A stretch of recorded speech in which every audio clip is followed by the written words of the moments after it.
Bienvenidos amigos televidentes a Pensamiento Crítico en este 29 de marzo del 2017. El día de hoy tendré a Santiago Basabe, analista político, catedrático, investigador de la Flaxo, para hablar sobre la coyuntura electoral. Ya estamos a pocas horas de las elecciones presidenciales. Este domingo 2 de abril son ustedes los que podrán escoger al próximo presidente de los ecuatorianos para el periodo 2017-2021. Santiago, gracias y qué gusto tenerte en el C de Pensamiento Crítico. Muchas gracias, Carlos. Buenos días. Bueno, comencemos por lo siguiente. ¿Cuáles son los retos de los candidatos frente a estas elecciones? Porque cualquiera que sea que gane va a tener que gobernar 4 años de una salida de una recesión y de un tema que la ciudadanía espera cambios estructurales. Bueno, gracias nuevamente. Yo creo que hay dos temas de fondo. El primero es el tema económico, independientemente de que sea el señor Moreno o que sea el señor Lasso. Yo creo que el país tiene que tener presente que es necesario un ajuste en ese campo y vamos a tener todos que tener que someternos a eso. Que sea un ajuste de un tipo por una línea o por otra línea, eso es otra cosa, pero ese es un tema fundamental. Y creo que el segundo tema fundamental, independientemente de cualquiera de los dos que sea el ganador, es recuperar la tolerancia política que requiere el país. Independientemente de las izquierdas, de las derechas, de las posiciones político-ideológicas, partidistas, yo creo que un ejercicio de tolerancia política, de respetar la opinión del otro, más aún cuando la opinión del otro es distinta, es fundamental. Conseguir esos dos elementos de juicio, el económico por un lado y el político por otro lado, me parece que va a ser un reto decisivo para cualquiera de los dos. Esta campaña se ha tenido algo que la ha caracterizado, es una campaña donde hay una especie de violencia en términos de descalificación a unos y a otros. ¿Esto está incidiendo en lo que quedará como sociedad a posteriori del 2 de abril? Totalmente, yo creo que sí. Yo creo que la campaña, la virulencia de la campaña, el tono de la campaña, las estrategias de campaña en general de uno y otro candidato da cuenta, desafortunadamente, del tipo de sociedad que hoy mismo tenemos. Y a eso me refería cuando decía la tolerancia política. Ese creo que va a ser un gran ejercicio, no solo del gobernante, sino de la población, empezar a escucharnos más, a respetarnos más y a convivir a partir de esas diferencias. ¿Es recuperable? Yo creo que sí, todo es recuperable. Todo es recuperable. Existen históricamente casos de países con divisiones mucho más fuertes, marcadas en lo social, en lo político, en lo económico, que han sido capaces de voltear la página, de conversar, de llegar a acuerdos, a puntos básicos en los que yo creo que el país todavía tiene espacios en los que podemos generar consensos. El tema de la educación, por ejemplo, el tema de la salud, el tema de reducir las desigualdades, el tema de reducir las asimetrías, el tema de la inclusión de las minorías, en el amplio sentido de las minorías, creo que son temas que nos deben convocar a todos. Ahora, en esta campaña se han tocado algunos temas, es más que nada, y así son las campañas políticas lamentablemente, pero de forma superficial. Ahora que tú mencionas, por ejemplo, el tema de la educación, el tema de la salud, para poner un ejemplo, el tema de la educación, es decir, qué tipo de reforma requeriría o qué tipo de potencialización de la educación pública se requeriría para los próximos 4 años. No es lo mismo la educación urbana que la educación rural. No hemos hablado de la necesidad de revisar la malla curricular a nivel de la educación general, que es un pedido incluso de la educación superior que dice me están mandando estudiantes sin base.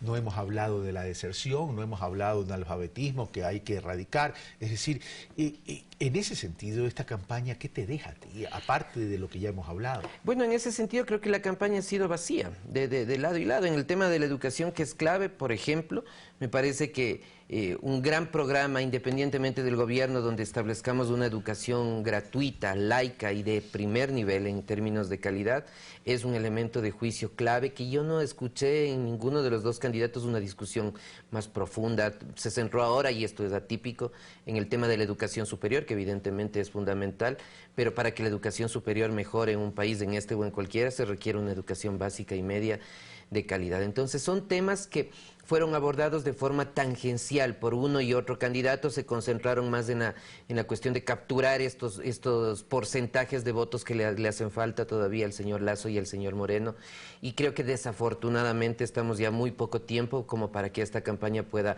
reordenarse en términos de temáticas, en términos de intensidad de la discusión y del debate. Y en el tema económico, ¿qué crees que hizo falta en el debate? Yo creo que se dieron líneas muy generales. Faltó establecer cuáles iban a ser los mecanismos específicos en torno a mejorar el sistema productivo, por ejemplo, a reducir el desempleo, a bajar esos altos niveles que tenemos de subempleo hoy por hoy. Mejorar la calidad del trabajo. Mejorar la calidad del trabajo, claro, en otros términos. Entonces se habló solo a partir de membretes, pero poco se evidenció en términos de cómo se lo va a hacer. Para esos temas, para este tema en particular, me parece que al menos un debate entre los dos candidatos presidenciales fue necesario y es una deuda que nos deja esta campaña electoral.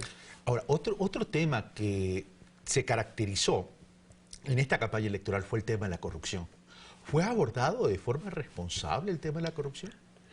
Bueno, yo creo que de la corrupción se plantearon denuncias, no se ha verificado nada, está circulando en el ambiente, más allá de que se haya puesto esto sobre el tapete. Me parece que otro gran ejercicio que les queda a los candidatos, a cualquiera de los dos que llegue, es implementar un gran programa nacional en términos de reducir la corrupción que me parece en el país, en América Latina en general, pero en el país en particular, es galopante. Y yo, de lo que recuerdo en los últimos 10, 15, 20 años, no hemos tenido una decisión política en torno no solo a reducir los niveles de corrupción desde la política, desde los actores políticos, sino sobre todo y fundamentalmente entre los ciudadanos, entre la ciudadanía común y corriente, hacernos más ciudadanos, apropiarnos de lo público, asumir que lo público es nuestro, que lo público me pertenece. Creo que es un tema que el país en general no ha tenido una política de largo plazo. Entonces, a tu criterio, concluirías que hay un gran déficit en la construcción de ciudadanía en términos de sujetos políticos. Absolutamente, absolutamente. Y no tiene que ver con los políticos propiamente, sino con la política que haces tú y que hago yo, que hacemos los ciudadanos en lo cotidiano, cuando respetamos un paso cebra, cuando respetamos a las minorías, cuando respetamos a las personas de la tercera edad. Las normas de tránsito. Las normas de tránsito, por ejemplo. Sí, yo creo que una construcción de ese tipo, una imagen similar a la ciudadanía uruguaya, por ejemplo, a la ciudadanía costarricense, el Ecuador, tengo la impresión que nunca la tuvo y me parece que en este tiempo se tendió a deteriorar. ¿Tú ves que el Ecuador estamos en un punto donde pudiésemos decir, donde pudiésemos anhelar que estamos en camino a la construcción de una gran clase media en el país? Yo creo que eso va a depender de los acuerdos del próximo presidente. Ese es otro de los espacios fundamentales.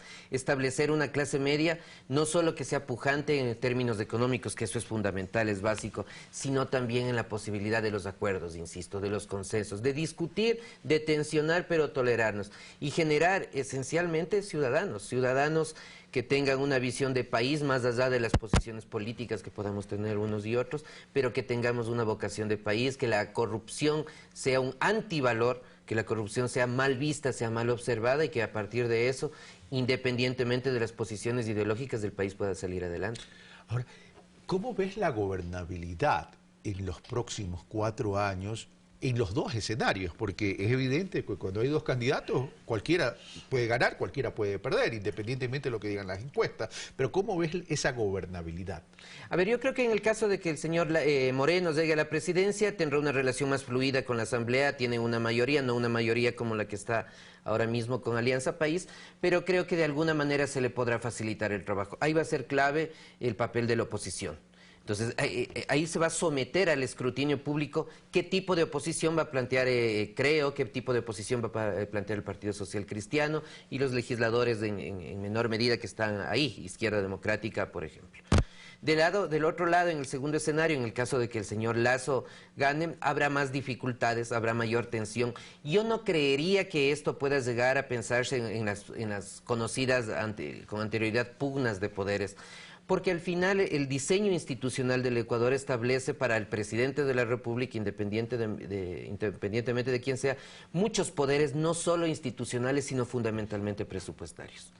Y cuando el presidente de la República maneja los presupuestos, tiene mayor capacidad de negociación política, mayor capacidad de acercamiento, mayor capacidad de acuerdo. Y me parece que en el caso de que el señor Lasso llegue a la presidencia, podría tener espacios de discusión, de intercambio con los propios asambleístas de Alianza País, fundamentalmente por este tema presupuestario. Al final, el que abre la llave de los recursos es el Ejecutivo y la legislatura, los gobiernos seccionales suelen jugar en función de eso.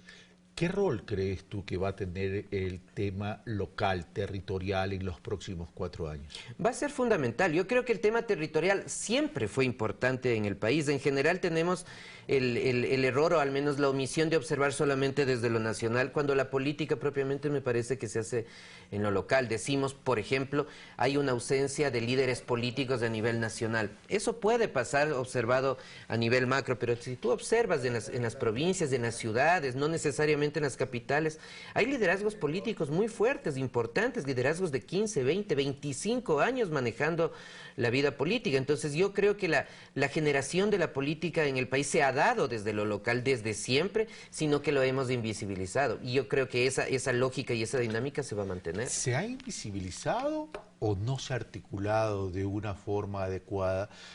Yo tengo un criterio que te lo planteo para ver si estamos de acuerdo o lo analizamos. Santiago, con el debido respeto, obviamente, para mí el desarrollo tiene que surgir desde la base, y la base son las ciudades, lo local, lo territorial. El desarrollo nacional debería sustentarse en la sumatoria de esos desarrollos locales. Pero me da la impresión que todavía no hemos comprendido cuál es la dimensión de la descentralización, de la desconcentración, de la regionalización. Absolutamente. O sea, el discurso de la descentralización me parece que nunca llegó a echar raíces en el país, se sigue manejando desde los centros, no se lo ha tocado en la campaña. Las provincias, las ciudades siguen siendo, insisto yo, me parece invisibilizadas. Yo estoy de acuerdo en el hecho de que la política nace de ahí. Hay líderes partidistas o hay líderes políticos, mejor seccionales, provinciales e incluso de los propios cantones, que son los que mueven la política y no son los partidos que nosotros observamos desde arriba. Por poner un caso, el señor Mariano Zambrano, un líder indiscutible en la provincia de Manabí. Es un líder que tiene una capacidad de movilización por sí mismo y puede apoyar ahora al partido A, mañana al partido B o mañana al partido C en lo nacional. Y desafortunadamente nosotros vemos al partido A, al partido B o al partido C, pero no rasgamos un poquito más la realidad para ver que en realidad los votos no es de ninguno de ellos, sino de Mariano Zambrano como actor político. Entonces en los territorios, estando ausente la ideología, es decir, puede estar ausente, puede estar presente, pero a lo que me refiero es los hilos que conducen a la política territorial son otros. Son otros, evidentemente. Las banderas, desafortunadamente, a mi juicio, el país nunca tuvo partidos nacionales enraizados que podamos decir están en todas las provincias, sino más bien estos liderazgos de tipo local, donde la política efectivamente se maneja por otras lógicas, por otras dinámicas, la gente vota por lealtades personales en buena medida, y eso es lo que posteriormente se traslada a lo nacional. ¿Habría que retomar la regionalización en los próximos 4 años, considerando que la Constitución ya lo establece? Habría que retomar eso, habría que retomar la descentralización y fundamentalmente un gran déficit que tuvo y tiene el país es la ausencia de partidos políticos de carácter nacional. ¿Y qué conspira contra eso? El diseño institucional que tenemos. Permitimos movimientos seccionales, permitimos movimientos cantonales y eso desincentiva a los políticos a generar pocos partidos, pero con alcance nacional. ¿Las ideologías están favoreciendo, están perjudicando? ¿Las ideologías están generando propuestas con base a pensamiento ideológico o simplemente estamos frente a la lucha de poder? Yo creo que en la campaña sí hay dos posiciones ideológicas marcadamente diferentes y esto hace a la segunda vuelta distinta a las que tradicionalmente observamos. En general nuestras segundas vueltas fueron entre dos candidatos opuestos al gobierno de turno y ahí los electores tenían que ver las diferencias más sutiles entre A y B, un candidato y el otro. Ahora tenemos una segunda vuelta bastante típica porque tenemos un candidato que representa al gobierno, que tiene una posición ideológica marcada, que la población además la conoce porque tiene el reflejo en los 10 años del gobierno del presidente Correa, y una posición diferente en términos económicos más girada hacia la libre oferta y demanda, hacia el mercado, y yo creo que eso facilitaría en principio que la población pueda decidir de forma más fácil entre estas dos opciones. Santiago Basabe, muchas gracias por estar con nosotros. Bueno, una vez que pase el este tema, esta intensidad de la campaña electoral, pues recobraremos la calma para poder analizar qué es lo que ha pasado y qué es lo que podría pasar, o los retos más bien de cada uno de los candidatos, dependiendo quién llega a la presidencia de la República. Muchas Santiago, gracias, como Carlos, siempre, un gusto. Un placer. Una pequeña pausa y regresamos.